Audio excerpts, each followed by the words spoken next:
పాకశాస్త్ర విద్యార్థులకి స్వాగతం సుస్వాగతం. ఈరోజు నేను చాలా సంతోషంగా ఉన్నానండి. ఎందుకంటే నా ఒక వంట వీడియో అదేనండి పనసకాయ ఫ్రైడ్ పీస్ చేశాను కదా, దానికి చాలా మంచి వ్యూస్ వచ్చాయి, మంచి రెస్పాన్స్ వచ్చింది. Thanks to one and all. And ఈరోజు అదే సంతోషంతో అదే స్పిరిట్తో ఇంకో కొత్త వంటకంతో మీ ముందుకు వచ్చాను. అది ఉత్తరాంధ్ర స్పెషల్ పొటాటో పెరుగు కర్రీ, బంగాళదుంప పెరుగు కూర. ఓకేనా?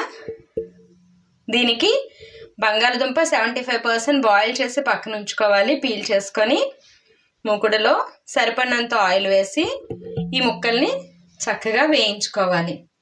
బంగాళదుంప అంటే ఇష్టం లేని వాళ్ళు ఎవరుంటారండి? మ్యాక్సిమం ప్రతి ఒక్కరి టాప్ ఫేవరెట్ ఫుడ్స్లో డెఫినెట్గా పొటాటో ఉంటుంది. పొటాటోలో అన్ని టైప్స్ ఆఫ్ వెరైటీస్ మనం చేసుకుందాము, రుచిని ఆస్వాదిద్దాం. ఓకేనా?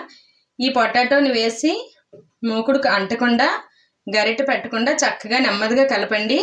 దీనికి కొంచెం ఇంగువ యాడ్ చేసుకోండి. ముక్కలు ఫ్రై అవుతున్నప్పుడు ఈ టేస్ట్ డెఫినెట్గా మారుతుంది. సరిపడినంత ఉప్పు వేసుకోండి. ఇలా కొంచెం కలిపి పెట్టుకోండి.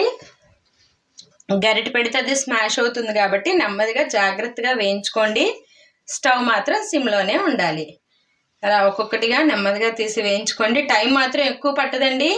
ఇది ఇప్పుడు నేను లంచ్కి ప్రిపేర్ చేస్తున్నాను. నేను మా లంచ్ బాక్స్కి చాలా స్పీడ్గా 15 minutesలో అయిపోయిందండి ఈ కర్రీ. అన్నీ కట్ చేసి ఉంచుకుంటే మనం ఎక్కువగా ఏం వేయం, ఆనియన్ ఒకటే ఎక్స్ట్రా వేస్తున్నాము. ఇది ఇలా వేగిన తర్వాత కొంచెం పెప్పర్ పౌడర్, అదేనండి మిరియాల పొడి, మన Indian spies, pride of Indian spies మిరియాల పొడిని వేసుకొని చక్కగా నెమ్మదిగా వేయించుకొని ఆ ముక్కలు సెపరేట్ చేసేసుకోండి. అదే మూకుల్లో సరిపడినంత ఆయిల్ వేసుకొని వీటికి తాలింపించుకోవాలి. ఆవాలు, జీలకర్ర, ఎండుమిర్చి, కరివేపాకు వేసి చక్కగా తాలింపు చిటపటలాడిన తర్వాత సన్నగా కట్ చేసి ఉంచుకున్న ఆనియన్ని అందులో వేసుకోవాలి. వేసుకొని చక్కగా సిమ్లో పెట్టుకొని కలుపుకోవాలి. ఈ ముక్కలకు సరిపడినట్టు పసుపు, ఉప్పు కూడా యాడ్ చేసుకొని సిమ్లో పెట్టుకొని చక్కగా కలిపి పెట్టుకోండి. పొటాటో ఫేవరెట్ అన్నవాళ్ళు కింద కమెంట్స్ చేయండి. నాకు చాలా ఫేవరెట్ పొటాటో వెరైటీస్ తెలుసు, చేసుకుందాం. వీటిలో సన్నగా కట్ చేసి ఉంచుకున్న పచ్చిమిర్చిని కూడా యాడ్ చేసుకోవాలి. అప్పుడే దంచి పెట్టుకున్న అల్లం వెల్లుల్లి పేస్ట్ కచ్చపచ్చగా దంచాను. అల్లం వెల్లుల్లి పేస్ట్ని కూడా యాడ్ చేసుకొని 2 టమాటాలని అలా చక్కగా ప్యూరీ చేసుకొని అందులో వేసాను. ఇది చక్కగా వేగాలండి. టమాటీ పచ్చివాసన పోయేటట్టు అలా ఆయిల్ పైకి తేలింది అంటే అది బాగా వేగినట్టు అర్థం. చక్కగా అలా వేగిన దాంట్లో కారం వేసుకోండి. కారం అన్నది మీ ఇష్టం, ఎందుకంటే ముందుగుండా పచ్చిమిర్చి వేసాను కాబట్టి మీ ఇంట్లో ఎంత తింటారో దానికి తగ్గట్టు కారం వేసుకోండి. గరం మసాలా పొడి వేసాను. అది మా స్టైల్ గరం మసాలా పొడి, మేము చేసుకున్నది. ఆ రెసిపీ కూడా డెఫినెట్గా ఇంకో వీడియోలో తెలుసుకుందాం.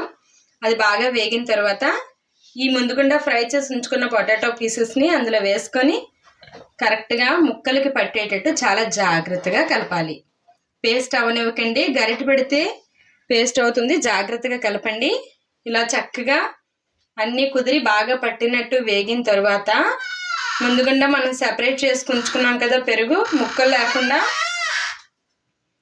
ఆ పెరుగుని ఇందులో యాడ్ చేసేసుకొని చక్కగా కలిపి పెట్టుకొని స్టవ్ సిమ్లో పెట్టుకొని మూత పెట్టుకుంటే ఒక 2 minutesలో బాయిల్ అయితే సరిపోతుంది.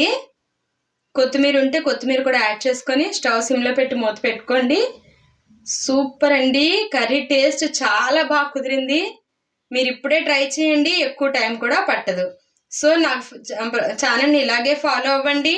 నన్ను ఆదరిస్తున్న అందరికీ మీ అందరికీ ధన్యవాదాలు. నా ఛానల్ని లైక్ చేయండి, షేర్ చేయండి. ప్రతి వీడియోని తప్పకుండా చూడండి. ప్రతి వంటకాన్ని మనం తయారు చేసుకుందాం, రుచి చూద్దాం, అందరినీ ఆశ్చర్యపరుద్దాం. Thank you.